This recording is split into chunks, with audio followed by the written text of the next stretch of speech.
Welcome to the Flex Uncensored podcast. Geo is romping around Yosemite this week, so he recruited the one and only Liz Elam to be my co-host. We've not co-hosted yet, so this is a total treat. He texted me this morning. I was like, okay, excellent. And if you're watching on YouTube, you can enjoy her Western. Right. Ode to Yosemite and Yellowstone.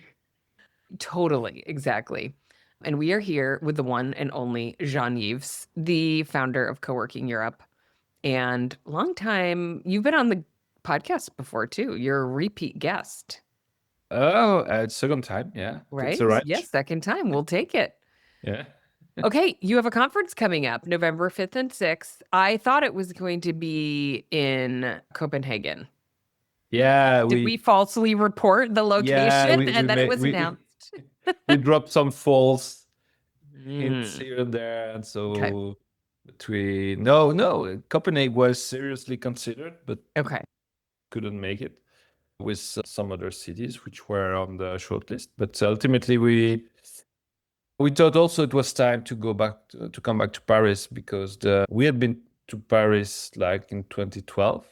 Okay. A lot happened since then. I was there. You were? Liz was there. Liz was there, definitely. And honestly, Paris and France, the coworking industry in France is really interesting. It's booming like everywhere, but in a specific way. And it deserved to be better known. Yeah, and if you take the European Union, we are in. It's the biggest city in the European Union. If you take, well, it's not a bad destination, so I appreciate that. I would like to keep Copenhagen on the list if you're taking requests. Okay, noted. I've never been, and I was like, okay, game on. Yeah. Okay. Well, Liz and I would like to formally request Copenhagen. Yes. It's very high in the well-being rankings in the world.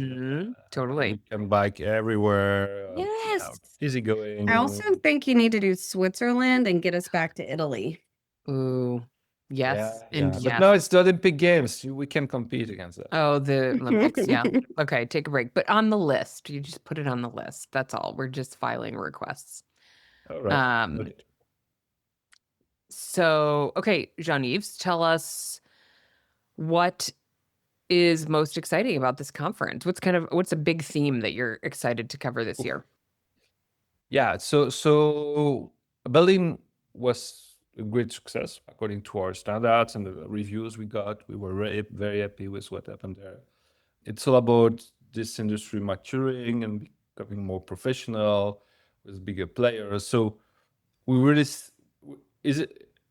of course we are carried by the industry itself in the way that now you have adults in the room and all the big brokers, some real estate people, investors.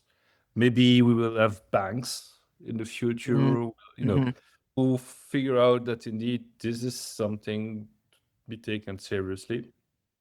Also because now people understand that the traditional workspace and office real estate and the experience and hybrid working, everything is converging towards a new model that is more flexible, more service oriented. And I was discussing with someone from Poland this morning who is in the MIPIM, the big real estate conference that takes place once a year in Europe. It's one of the biggest. And now they figure out that the owners say themselves, if you don't have flex workspace services, co-working in a building, it loses attraction. So marketing wise and from a product perspective, it's becoming a liability not to have a layer of service operated by the landlord itself. Sometimes they try to do it by themselves or via a professional operator. And so we started to figure out that these people understand the need for that. They still need to figure out how to embed that and deal with those players and integrate that in the whole new product development, product innovation. Also, you have a lot of people in the prop tech industry are coming with automations and ways to manage building in a very different way. And so we have to take that into account in order to find our place. and what is the role of operator into that? And so those are the kind of questions we started to raise in Berlin, and that we will raise further in Paris. Now, a big topic that we covered in Germany was manager fees. So we try also to connect the dots, because so far, and I think in the US, that's what I saw as well. We still had a hard time, connecting, the articulation between all the products, workspace products, flexible co-working, etc. And when you need it, what, for whom, and how. Now we start to figure out that indeed it's not because you're a corporate that you don't need flex service, but in a different way, because you still need your HQ for many reasons, but it might be smaller, and you then work with hub and spoke, and then you have the scale ups. They start from a small co-working space. We have plenty of example of that. They start with 2 people, with 5 people, and then they are out desking, and then they move in a small office and bigger office, and then bigger office, and then they need a managed office, and then they need their own facility, and then they become a corporate, and then they need a hub and spoke. And so telling this story and explaining how it's implemented, by whom, how, what are the advantages of going with an operator that provide with a turnkey solution, or just relying on the tech part, etc. And we have a role to play to explain it better, and to agree on that between one another as well, because it's not because we are in this industry and operators deal with the tenants all day long and leads and new kind of requests, that they see the big picture. Very often you see that they don't see the big picture themselves. And so we try to connect those dots to come with the big picture, to see how can we cast the roles of all the players in this industry, and what part of the narrative we are in which and where in the narrative do we fit of this bigger change that touches everything. Can summarize this way. I have one more question, and then I'll let Liz jump in. Jean-Yves, in the US, we still struggle with asset owners becoming more interested in implementing. You said, from a marketing perspective, every building should have co-working flex. Is it true in Europe, or is it the same that the banks have a hard time sort of valuing that portion of the building, or is that more acceptable? No, it's still a big struggle. Okay. We had a session, Berlin, about that, about valuation with GL people and some examples. One thing that might be fairly different at least in continental Europe, because not so true in the UK, although, is that a lot of the brands are owned by asset owners. So they already did the calculation that it was worthwhile to invest in their own operators. The issue is that your development plan is totally depending on your real estate portfolio and which building you are buying or developing or building, etc. And but as long as most of the market is in the end of big national players in Europe, who are for a big deal owned by the biggest asset owners, part of this challenge is already addressed of the valuation start. They see that they need to address it, and they want to keep the value in their walls, because they see indeed that there is cash flow that can be made through that, etc. I don't know how long it will be possible for them to address that, because now the competition is fiercer, and you have bigger footprints that are coming up. If you take even you heard likely in the US that design office, which is one of the biggest player in Germany, is in the process to be taken over by IWG. So it means that if you are a brand owned by a real estate company, you will have a hard time just addressing the whole needs and all the markets of the leads that come to you.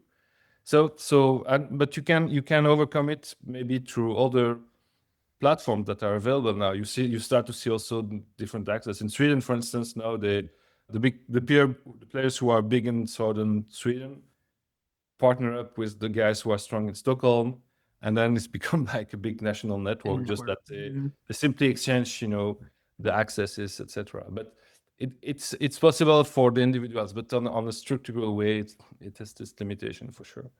But so yes, the battle is not won yet for sure on that regard. But if you compare it with maybe 3 years ago, but we have the discussion with all of you most of the time in the US as well. The conversation is slightly similar. I have the impression that yes, the asset owners have to acknowledge that indeed the change is there, and they still don't know how, or if it's just for a big deal of them, it still remains marginal because they still make so much money with the traditional office lease. But yeah, we have been in this industry, all of us, for almost 15 years, I guess, and the trends never has always been confirmed so far. The pace was maybe different than what we would expect, but we are definitely heading towards flex, co-working, service-oriented, hospitality-driven workspaces to take a bigger and bigger market share of the whole workspace market. Totally agree. And I have a question for you. As a person who operates, conferences as well, I am really glad that you took on Europe because it is so complex with so many nations involved and so many different associations. But it seems like last year you hit kind of a tipping point. Like you really got like 500 people in the rooms. What do you attribute that to? And then second question is, what countries are really kind of leapfrogging right now, and which ones are you like, ooh, they're kind of struggling? So first question is, what do you attribute the Berlin market maturation, everything we said just right now. Berlin, of course, it's easier to bring 500 people to Berlin and to Sofia or Porto, even though those are cool cities. So from a conference perspective, indeed, going to the big metros is Yeah.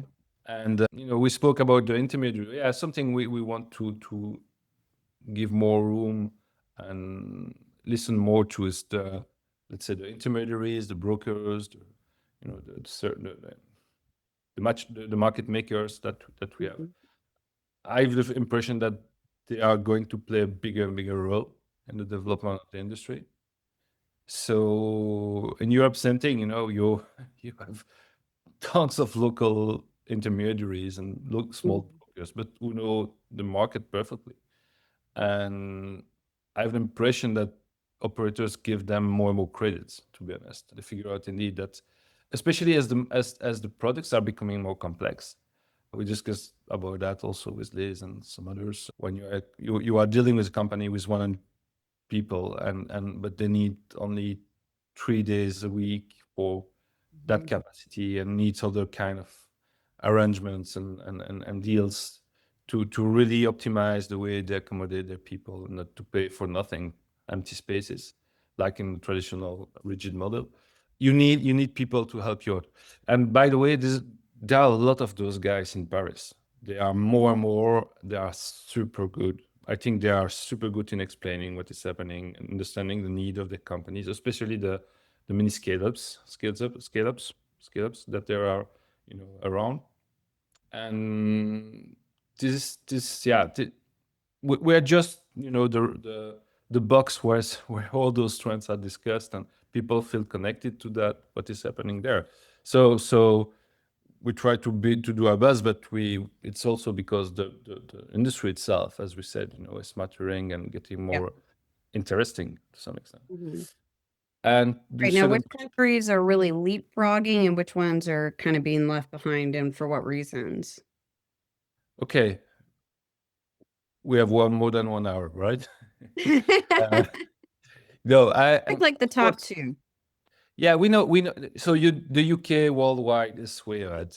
So you will agree with me that it's ahead from the US. I don't know enough Singapore and Asia, but I think so the UK is, and it was not the case, when in 2015 they were still stuck with terms like service office and business centers, and up to the moment that we came in and just break all the traditions. London was definitely not a hot market for Flex, or at least we were not perceiving it. So if you take the UK or London aside, Yeah, I'm really focusing on pardon? really focusing on Europe for this question. Yes, so the Netherlands is really booming, Mm. France booming, Spain was already booming, keeps booming. Little bit behind Germany. What do you attribute that for in Germany?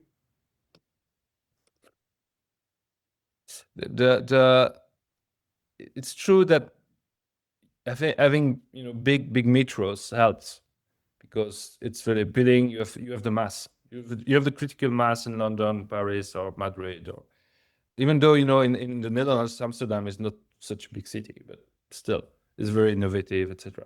In Germany, it's a country that is a federation, and you have a lot of like 1 to 2 million inhabitant cities. So except Berlin, everything is very spread out. So it's harder to really build up a real strong hotspot, for co-working. And also, I have the feeling the market's more conservative. Real estate owners are more conservative. And in Berlin, you see that you have had some bankruptcies lately. So the market was you had oversupply in some market as well. So even design office, they are the biggest in town, and still they don't say they are thriving like they should be. Also something we always say is that you can't disconnect the growth of the market for co-working from the economical situation of a country or a region. So Germany has been struggling as well. So economy in Germany wasn't good, etc. But if you compare it with Poland, which is the locomotive, economical locomotive in Europe, co-working is everywhere because also you have new buildings everywhere. It's really the people say that Poland will take over Germany within 5 or 10 years. So because it's such a dynamic market. So you have this part of the storyline that you have to take into account. So Italy was really behind. I have the impression that it starts to move. Yeah, the rest is 5 to more years behind. Mm-hmm. You saw in Sofia, you have a lot of very good, nice players, but it's remained very concentrated on Sofia, not all Bulgaria, and Portugal as well. Yeah, sure. But you have it's there are different reasons why this market is growing according to where you are. And of course, the rise of digital nomadism in Spain or Portugal is an important driver of that growth. And if you take Amsterdam, the tech dynamism there. Sweden, I forgot to mention Sweden. Sweden, you have a lot of operators, but they were struggling a little bit. They were somewhat oversupplied there, and you had some mergers as well, or more collaboration. You start to see more collaboration between the players in Sweden. And I know Paris used to be like the most rich co-working city in Europe. Is it still? I think so. I think so. I I would.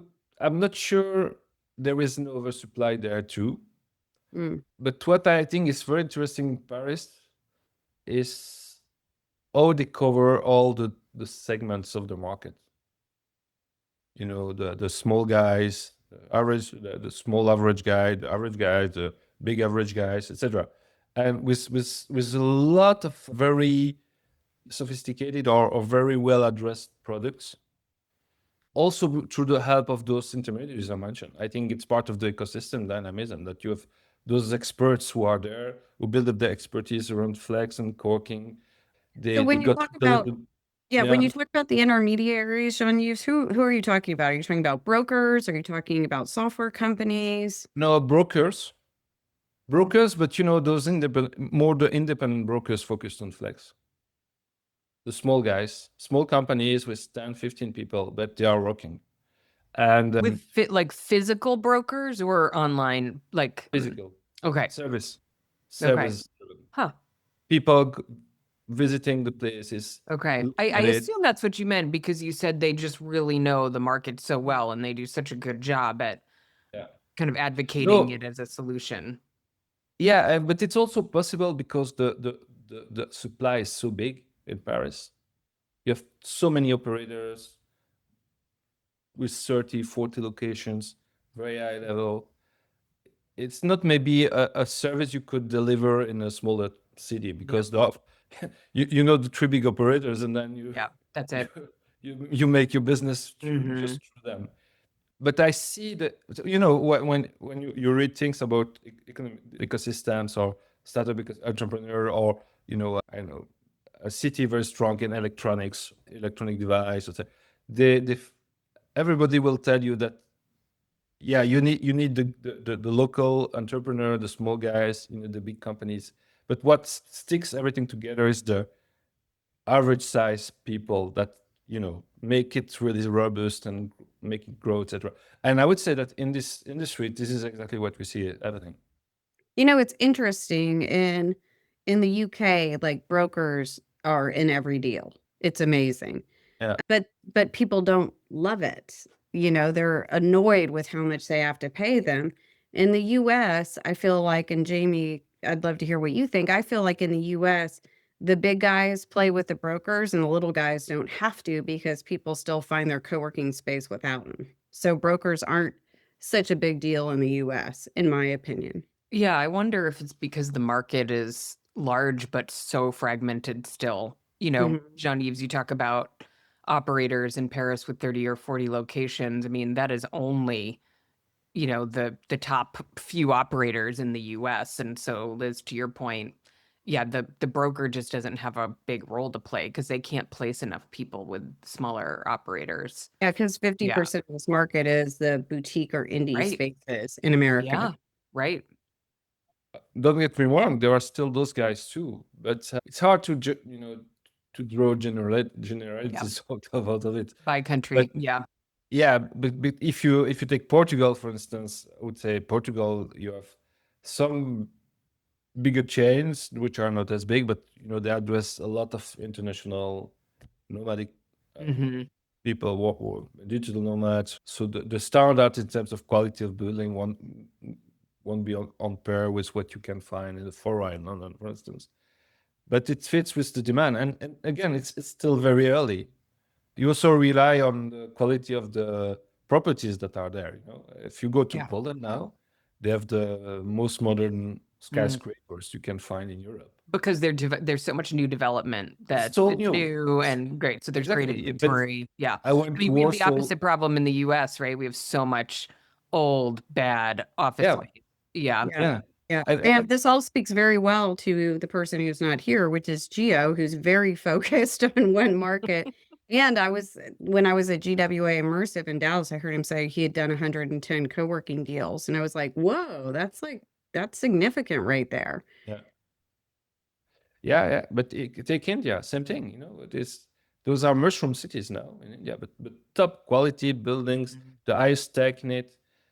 The 20% of the office market in now is flex in India, and it's not old-fashioned Indian style that we could figure Yeah. out. It's things that you would be ashamed as a Belgian to see where you work from when you go to Mumbai or Delhi in these new brand new Yeah. buildings that are beautiful, and yes, and to you know, it comes back to what we were saying. You know, it's touching so many elements and fields where things are evolving. So we speak about scarcity of quality building and hybrid working now. And it's very complex to address everything. And but there indeed, to your point about the US market and what the boutiques ones, and there are not so many shades. If you compare with the size of the US and Europe, it was striking because when you did this episode, Everything Coworking, with the guys who came back from Berlin, with Kane and Eyal, Oh, yeah. With IL. Yeah. and I listened to it and say, "What, really?" They were like, "Oh, there are so many big players," and yeah, but you know, I've been to the US every year since, you know, for the last 15 years to talk with you guys. I had more the impression that the big chains and the big the really big player were there. But when you think about it, it's true. But again, you come back to reality of Europe, which is some of different countries Yeah, why but you need big players. but this year you had the biggest player in Sweden, you had the biggest player in France, you had the biggest player, like, and on and on and on. Yeah. So if you accumulate that by the number of big countries at least that you have in Europe, yes, it can become, if not impressive, more impressive than what you could see elsewhere. But still, it's but same thing, you know. When I was mentioning intermediaries, etc. It's because now you have those, and we spoke about it, Liz, recently, that you start to see these bigger corporates and bigger companies be, you know, involved with in the taking part in the move as well, and trying to figure out that they need for small elements or small areas they might need a flex provision, and more we will arrive to the level where they need. So for instance, you know, La Défense in Paris, you know, it's this big, it's the biggest, how to say that, the office district in Europe. So the is the biggest, and now they have to create 5,000 new apartments there, because the need for mixing up the functions, etc., you know, mono functional areas is something of the past. People are not looking for that. So the biggest, it was the pride of France, you know, 30 years ago. The La Défense was the thing they were showing everywhere. It was their Manhattan, and they were like so proud and bragging about it. Now it's almost a walk desert. It's nobody wants to go there. It's cold and windy, and people hate it. So they have to turn it back into something more family oriented and function. More like a mixed use, like it's not just like a central business district, but Exactly. yeah, The Yeah. neighborhood people want to live in. Mhm. Yeah, and you know, all the environmental issues that it carries with it. You know, there was the 2 million people commuting one way and commuting the other Yep. way at the end of the Right. day.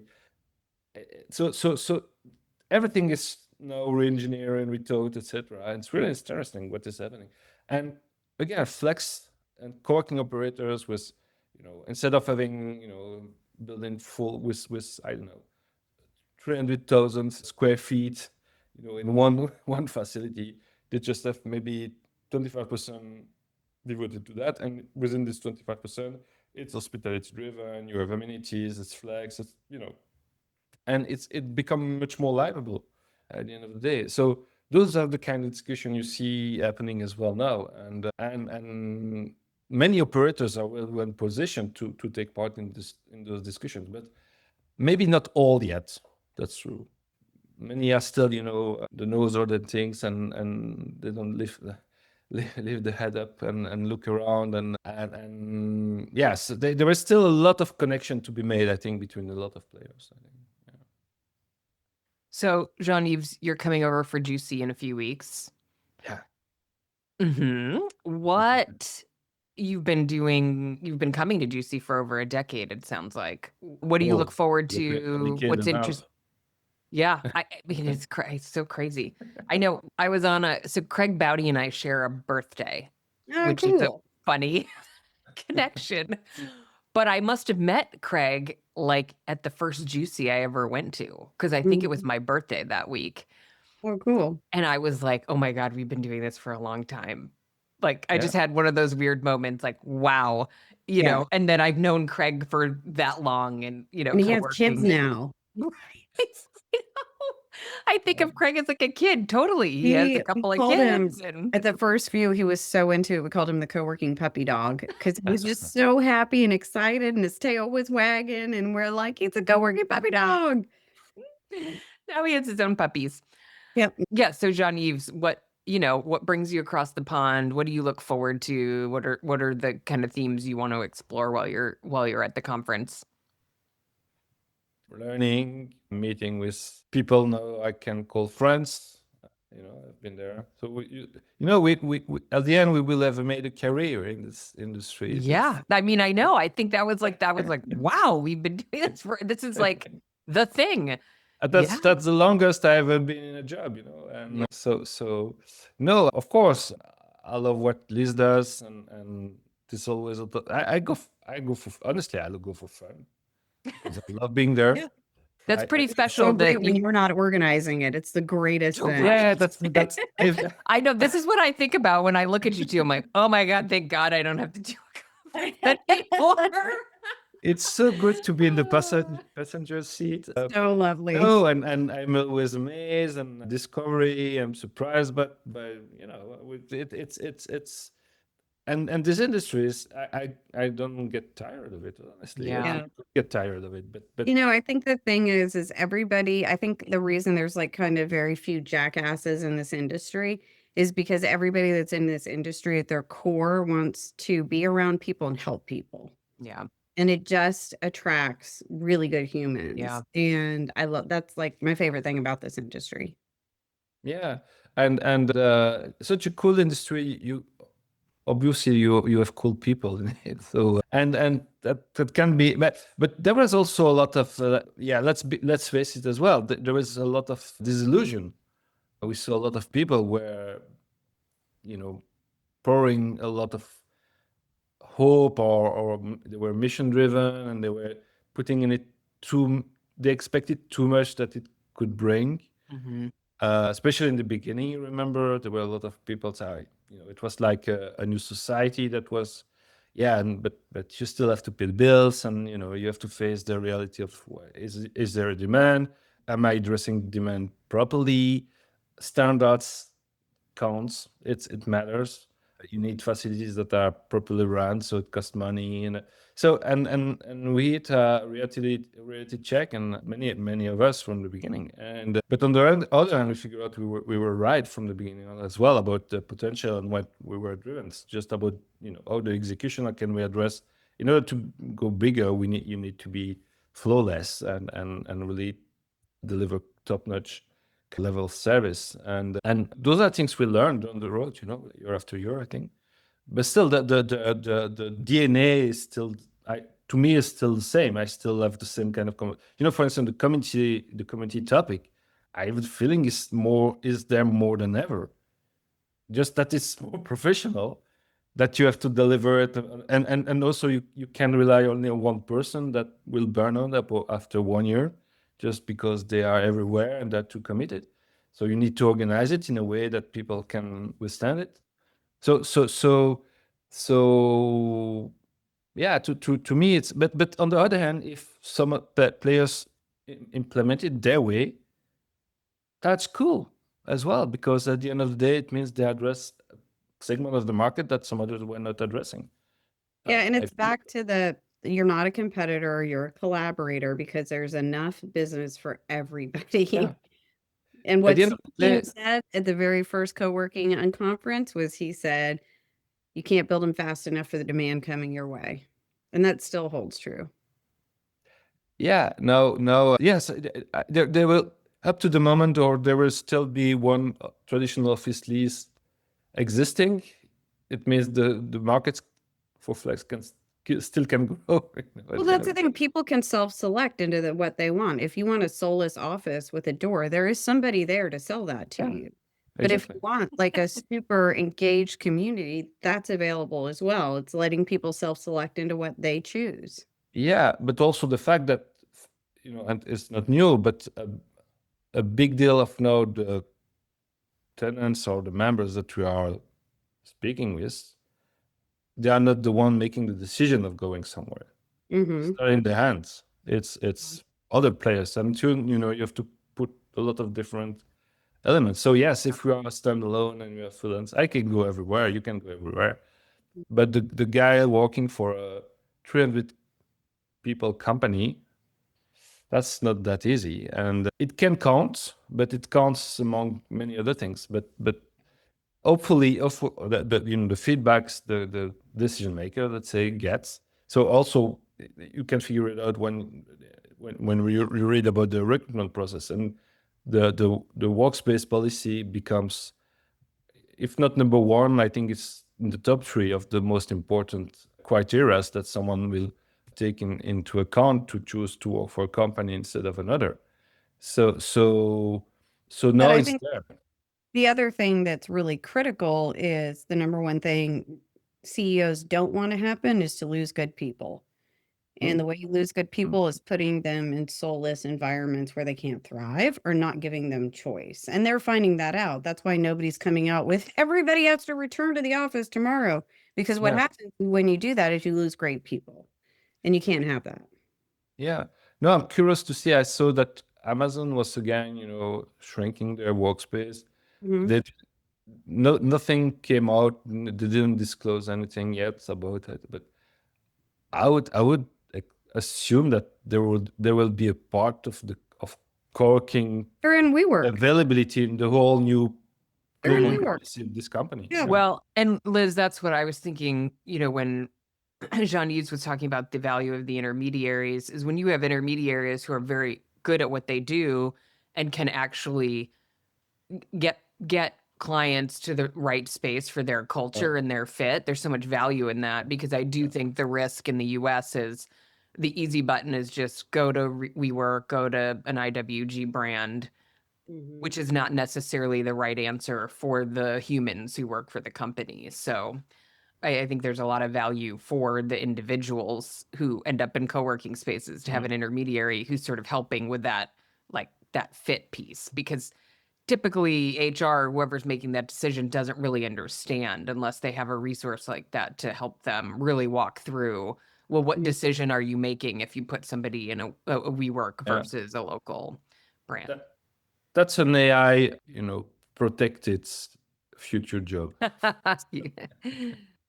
No, and I think it has a huge value. To be honest, it's you need to be guided through, and I watched some testimonials recently. Again, yeah, honestly, there was one reason to come to France is to meet those guys, because I I'm I think they're really good. And again, it's possible because the density of offering is big enough, and you have enough players to, a lot of work also with managed office offerings, which are big in Paris.